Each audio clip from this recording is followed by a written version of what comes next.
Baik. Kadang-kadang kita berbicara dengan seseorang itu bisa ada yang langsung ditangkap.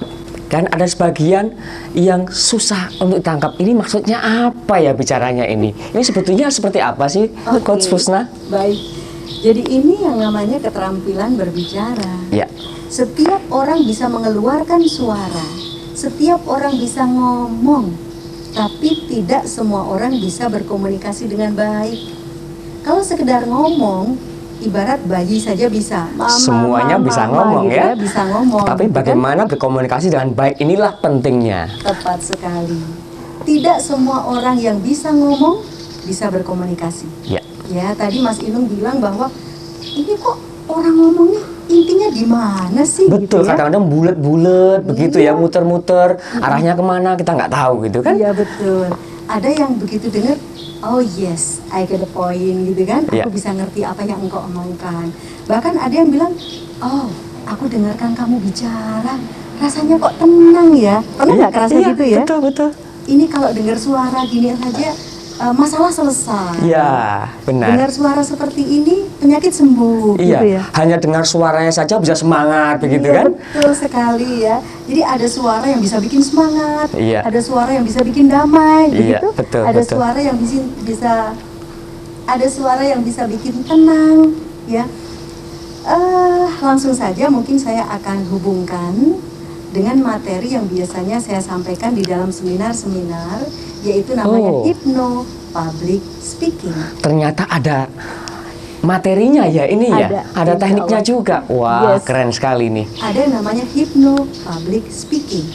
Ya, Kalau orang bicara kok ada hipnonya ya, jangan-jangan saya digendam, dihipnotis begitu kan? dihipnotis. Oke, tidak seperti itu. Kita hanya berbicara dengan Hypno Public Speaking itu, ngomong dengan pikiran bawah sadar. Wah, menarik Iya. nih. Jadi kita berbicara dengan seseorang langsung kepada pikiran bawah sadarnya. Keren. Kita berbicara dengan mengantarkan rasa. Ya, jadi ketika kita ngomong dengan seseorang, ketika kita berkomunikasi, sebenarnya yang diantarkan itu bukan sekedar pesan, tetapi rasa.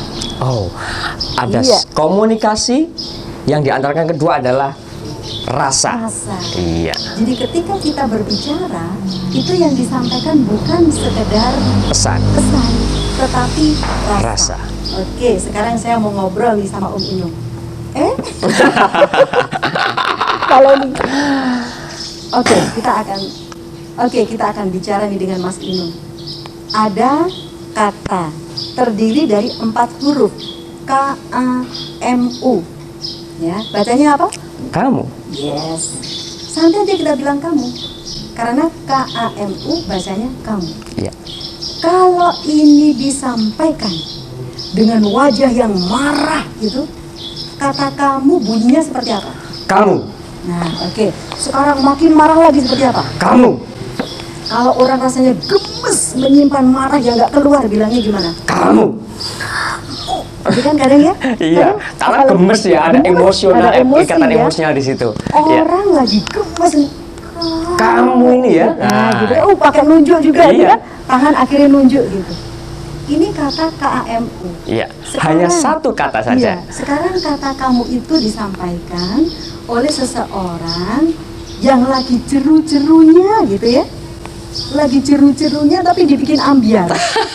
Kemudian dia berada di Ini pinggir menarik. sungai, lihat begini, membayangkan dia bilang kamunya gimana? Kamu, Ini. kamu ini. Gitu kan? Iya, betul. Kamunya ya, yang disampaikan oleh orang yang lagi jeru-jerunya, lagi sayang-sayangnya tapi dibikin ambiar, dia akan bilang kamu, ya mungkin gitu. Iya, Itu benar. KAMU ya. Iya. Tadi yang pertama bisa kamu gitu kan. Sekarang kata kamu disampaikan oleh seseorang yang anaknya baru saja mendapatkan prestasi, juara, pulang membawa piala, Wow. terapi besar. Ibunya bilang kamunya gimana? Ah, kamu. Sambil memeluk begitu, Iya, ekspresi mulut. Ah, iya, kamu, anak hebat. Anak gitu. hebat, sayangnya bunda kamu. Aduh. Gitu kan? Nah, ini KAMU disampaikan dengan marah, dengan sedih, dengan bahagia, berbeda. Iya, betul Karena sekali. ternyata kita tidak hanya mentransfer message, Tapi tapi mentransfer rasa. Nah, ini dia. Ini menarik banget. Ya, maka di dalam komunikasi, transferlah rasa. Yes. Bukan hanya sekedar pesan saja. Kebutuhan ini sebenarnya sudah dicukupi oleh WhatsApp. Jadi ketika kita WhatsAppan gitu, Ya. rasanya kita bahagia, kan ada emoticon yang senyum Ya, gitu. iya. Ada emoticon yang begini. Misalnya, oke nggak apa-apa, ada senyum. Oh bener-bener nggak apa-apa ini. Oke nggak apa-apa, ada tanda begini. Oh udah nggak apa-apa. Tapi oke nggak apa-apa, diam aja. Ini nggak apa-apanya serius atau nggak apa-apanya terpaksa ya. Iya. Kalau di WhatsApp aja sudah diwakili dengan emoticon. Apalagi dalam kehidupan sehari-hari. Yuk diwakili dengan wajah. Oke. Diwakili dengan wajah. Karena wajah ini bagian dari yang namanya body language. Yes. Pergerakan mata, mulut, terangkatnya pipi ke atas, mata yang agak menyipit. Ketika tersenyum ada garis tumbuh di sini. Nah, ini termasuk di dalam body language. Sementara keberhasilan komunikasi itu 55% body language. Oh. Iya. Jadi Gitu. 7% itu kata-kata. Kata-kata itu 7%. Jadi kalau kita hanya nulis saja, keefektifannya 7%. Baik. Karena tidak ada rasa yang muncul di situ, tidak diperkuat dengan pergerakan tangan atau wajah, Wajah. gestur dan Iya. wajah. Nah, kemudian 38% itu intonasi. Intonasi. Naik turunnya kata, kecepatan berbicara, penekanannya, range vokalnya itu memegang 38%. Yang 55% adalah body language. Ya. Tangan di atas, atau tangan di bawah, atau tangan di belakang. Mulut sama, tertarik kanan kiri, simetris. Kemudian mata agak sedikit menyipit. Gitu. Ini menentukan keberhasilan komunikasi. Baik. Nah, oke, pada saat berbicara, pada saat kita ngomong, itu keluarlah suara yang mengandung senyum atau yang disebut sebagai smiling voice. Smiling voice, kita berbicara dengan tersenyum. Nah, smiling voice ini hanya bisa dikeluarkan oleh smiling face. Wajah yang tersenyum akan menghasilkan suara yang tersenyum. Smiling face menghasilkan smiling voice. Yes. Gitu. Ya, dengan perkembangan teknologi saat ini orang sudah mulai jarang, apalagi dengan adanya lockdown, PSBB dan segala macam saat seperti kondisi saat ini, Coach Fusna. Bagaimana mentransfer rasa melalui pesan singkat atau WhatsApp ini tadi? Ini kan pasti kalau kita tulus ataupun tidak, ini kan terasa ya. Lah, itu tekniknya bagaimana? Oke, baik. Sekarang ini ketika kita perjumpaan tatap muka berkurang, kita bahkan mengirim pesan lewat WA atau email. Ya. Bagaimana cara memberikan rasa? Mungkin kalau di dalam WA atau di Facebook pun itu sudah ada emoticon-emoticon. Ya. Ya.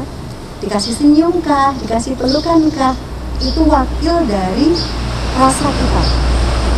Tapi yang terpenting, semesta raya ini satu dan terhubung. Semesta raya ini satu dan terkoneksi. Ketika kita satu dan terhubung, tanpa menulis, getaran kita bisa sama. Karena kita bergerak pada frekuensi yang sama. Jadi saya sendiri dengan Mas Inung ketika berkomunikasi, Mas Inung ngomong, lah aku sebenarnya lagi mau ngomong itu. Loh kok sama? Karena kita berada pada frekuensi yang sama. Iya, kita berada pada frekuensi yang sama. Getaran kita itu bisa sampai. Karena kita satu dan terkoneksi.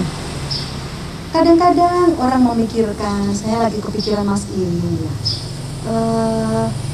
Tiba-tiba Mas Inung telepon. Ada apa Mas? Saya punya ide, gini. Nah itu dia yang saya lagi mau ngomong. Jadi jangan khawatirkan ketika kita mau mentransfer rasa, tulislah dengan rasa juga. Jadi membawa rasa dalam tulisan tersebut ya. Insya Allah bisa. Wah, Insya Allah bisa. keren sekali Ya. nih. Yang penting adalah kita transfer rasa, Ya. kita koneksikan ke atas, nanti atas yang akan mengirimkan ke orang itu. Iya, ini Rasanya menarik insya Allah sekali. sama. Jadi emosional pada saat kita mengirim pesan ini akan tersampaikan kepada Iya. yang menerima tersebut Iya, ya. Insya Allah demikian. Wah. Insya Allah demikian. Iya, iya. Kok bisa sih? Iya, karena memang kita itu mempunyai semacam getaran, vibrasi yang insya Allah sama. Niat baik akan menggetarkan niat baik. Ya. Oke. Itu mungkin sesuatu yang agak sulit dijelaskan secara logika, tetapi bisa diterima dengan rasa. Wah. Insya Allah demikian Mas Inu. Semakin menarik perbincangan kali ini pemirsa Solo TV dan nantikan segmen berikutnya.